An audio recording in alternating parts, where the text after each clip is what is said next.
Pressure patient में provide करते हैं ताकि एलोलाई कोलैप्स ना हो, और टाइडल वॉल्यूम कम रखते हैं ताकि ओवर इन्फ्लेशन ना हो एल्वेलाई की। तो ये इसके इंपॉर्टेंट पॉइंट थे। Now let's come to the scenario two example two. A 45-year-old man with a history of alcohol abuse is admitted for acute pancreatitis, and he becomes acutely short of breath on day 2 of his hospitalization. His temperature is 37, pulse 108, respiratory 26, blood pressure is 110, oxygen saturation 87, supplemental oxygen given via non-invasive ventilation, but he later requires intubation due to persistent hypoxemia and concern for airway compromise. Chest X-ray demonstrates no bilateral opacities. तो ये typical scenario है acute respiratory distress syndrome का। तो हमने topic को भी discuss कर लिया, एक एग्जांपल पहले डिस्कस कर लिया। तो उसकी बेस पे क्या आप मुझे बता सकते हैं कि इसमें अंडरलाइन कॉज क्या है जिसके नतीजे में एआरडीएस डेवलप हुआ है पेशेंट में? तो हमने काजेज भी डिस्कस की थी। एक्यूट पैंक्रेटाइटिस, पेशेंट में एक्यूट पैंक्रेटाइटिस है, ठीक है। और एक्यूट पैंक्रेटाइटिस की काज क्या है? अल्कोहल। तो अल्कोहलिक पेशेंट है जिसके नतीजे में पेशेंट में एक्यूट पैंक्रेटाइटिस डेवलप हुई है। और इसके बाद पेशेंट में क्या डेवलप हुआ है? रेस्पिरेटरी फेलियर के फीचर्स डेवलप हुए हैं, ठीक है। तो इसके पेशेंट में टैकीकार्डिया है, टैकीपनिया है पेशेंट में, और डिस्निया है। तो ठीक है, एक्यूट डिस्निया है पेशेंट में। और ऑक्सीजन सैचुरेशन इसमें कम है, ठीक है। रेस्पिरेटरी फेलियर के फीचर्स हैं, ऑक्सीजन दी है लेकिन इंटुबेशन की जरूरत पड़ी है। बायलेटरल ओपेसिटीज इंडिकेट कर रहे हैं पेशेंट में क्या है जी? एडीमा है, पल्मोनी एडीमा है। तो एआरडीएस के फीचर्स हैं सारे। फर्दर कुछ क्वेश्चंस हैं, उनको डिस्कस कर लेते हैं। What is the classic histological finding found by a protein-rich isolate and dead cells lining the alveoli in ARDS? That is the hyaline membrane. Damage to which specific alveolar cells leads to decreased surfactant production and subsequent relactations? Type 2 pneumocytes. Type 2 pneumocytes हैं. To distinguish ARDS from cardiac pulmonary edema, the pulmonary capillary wedge pressure should be below what value? हमने discuss किया था, should be less than 18. सारा कुछ हमने already discuss कर लिया है।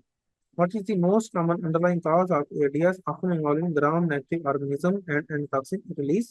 जी, मोस्ट कॉमन कॉज हमने क्या डिस्कस की थी? Sepsis. What term describes the diffuse white opacities seen on chest X-ray as the disease progresses to widespread consolidation? इसको हम white out कहते हैं, ठीक है। White out of the lungs. Damage to which cells of the respiratory membrane is the direct cause of impaired gas exchange? Type 1 cells जब damage होते हैं तो वो गैस एक्सचेंज में हेल्प करते हैं। What is the primary physiological mechanism for hypoxemia in ARDS when alveoli collapse but perfusion continues? ये कह रहे हैं कि ARDS में हाइपोक्सीमिया की काज क्या है? What is the primary physiological mechanism for hypoxemia? ARDS में हाइपोक्सीमिया का अंडरलाइंग मैकेनिज्म क्या है जबकि एल्यूलाई कोलैप्स हो चुकी है और परफ्यूजन जो है यहाँ पे मौजूद है? बेसिकली इंट्रापल्मोनरी शॉन्टिंग होती है, ठीक है। जब एल्वुलाई में, सपोज ये आपके पास एल्वुलाई है, जब एल्वुलाई में एयर नहीं आएगी, ठीक है, तो क्या होगा कि जो कैपिलरीज मौजूद है इस एल्वुलाई के नजदीक, वो उनकी कंस्ट्रिक्शन हो जाएगी ताकि ब्लड डायरेक्ट हो सके उन एल्वुलाई की तरफ जो जिनमें वेंटिलेशन है, जिनमें एयर आ रही है। तो इंट्रापल्मोनरी शंटिंग कहते हैं इसको।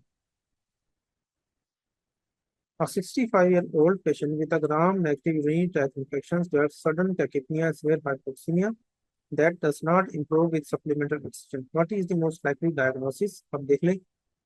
तो इस तरह से भी सिनेरियो टाइप क्वेश्चन आ सकते हैं कि ग्राम नेगेटिव यूटीआई है पेशेंट में, उसके बाद रेस्पिरेटरी स्ट्रेस के फीचर है, और ऑक्सीजन थेरापी भी इसमें इंप्रूव नहीं कर रही पेशेंट की कंडीशन को। तो ये एआरडीएस का केस है, ठीक है। Patient admitted with severe acute pancreatitis develops sudden respiratory distress. What specific pulmonary structures are being damaged by the systemic release of enzymes? Acute pancreatitis में बेसिकली जो इसके डाइजेस्टिव एंजाइम्स हैं वो ब्लड में रिलीज हो जाते हैं जो रेस्पिरेटरी मेम्ब्रेन को डैमेज करते हैं और एआरडीएस काज करते हैं, ठीक है। तो इसमें बेसिकली क्या इसका आंसर है? रेस्पिरेटरी मेम्ब्रेन का डैमेज होता है because of the digestive enzymes destructive enzymes of the pancreas. An ICU patient with bilateral lung opacities and positive pressure oxygen and fraction of inspired oxygen ratio of 150 has a pulmonary capillary wedge pressure of 10. What condition does the pulmonary capillary wedge pressure value rule out heart failure?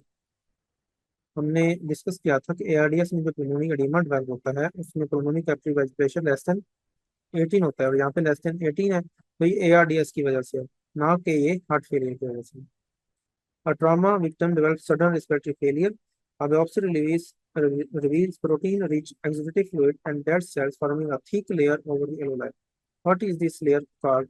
इसको हम कहते हैं hyaline membrane. Following a severe gastric aspiration, patient's chest X-ray shows white out pattern. What physiological phenomena describes blood flow through these non-ventilated collapsed alveoli? कोई intrapulmonary shunting होगी, ठीक है, same चीज है बस उसकी सिनेरियो डिफरेंट है।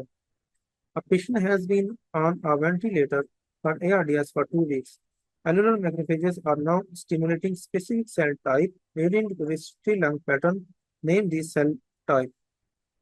बेसिकली क्या होता है कि ARDS के पेशेंट में अल्टीमेटली क्या होता है कि एलुलर मैक्रोफेजेस होते हैं वो स्टिमुलेट करते हैं फाइब्रोब्लास्ट और फाइब्रोब्लास्ट फिर वहाँ पे कोलेजन डेपोजिशन करते हैं इसके नतीजे में, ठीक है, तो यहाँ पे आंसर तो फाइब्रोब्लास्ट हो गया। फाइब्रोब्लास्ट क्या करते हैं, कोलेजन डेपोजिशन करते हैं जिसके नतीजे में पेशेंट में रेस्ट्रिक्टिव लंग डिजीज के फीचर इन पेशेंट्स में डेवलप होंगे। तो डियर स्टूडेंट्स एआरडीएस के हमने क्वेश्चंस को भी डिस्कस कर लिया, इसको हमने रैपिडली रिवाइज भी कर लिया जो इंपॉर्टेंट हाइयर चीजें आपके एग्जाम के लिए, और इसके सिनेरियोस को भी हमने डिस्कस कर लिया। अब डियर स्टूडेंट्स अब हम डिस्कस करते हैं कॉन्सेप्ट 2 को, सिनेरियो को बाद में डिस्कस करते हैं। पहले हम जो कॉन्सेप्ट है इसको डिस्कस करते हैं and that concept is the pleural effusion. तो प्लूरल इफ्यूजन को डिस्कस करने से पहले मैं डिस्कस करना चाहता हूँ कि जो इफ्यूजन है वो कैसे डेवलप हो सकती है, इसको हम इस कॉन्सेप्ट को हम रैपिडली रिवाइज करते हैं। तो इसके लिए हम इस डायग्राम पे फोकस करेंगे।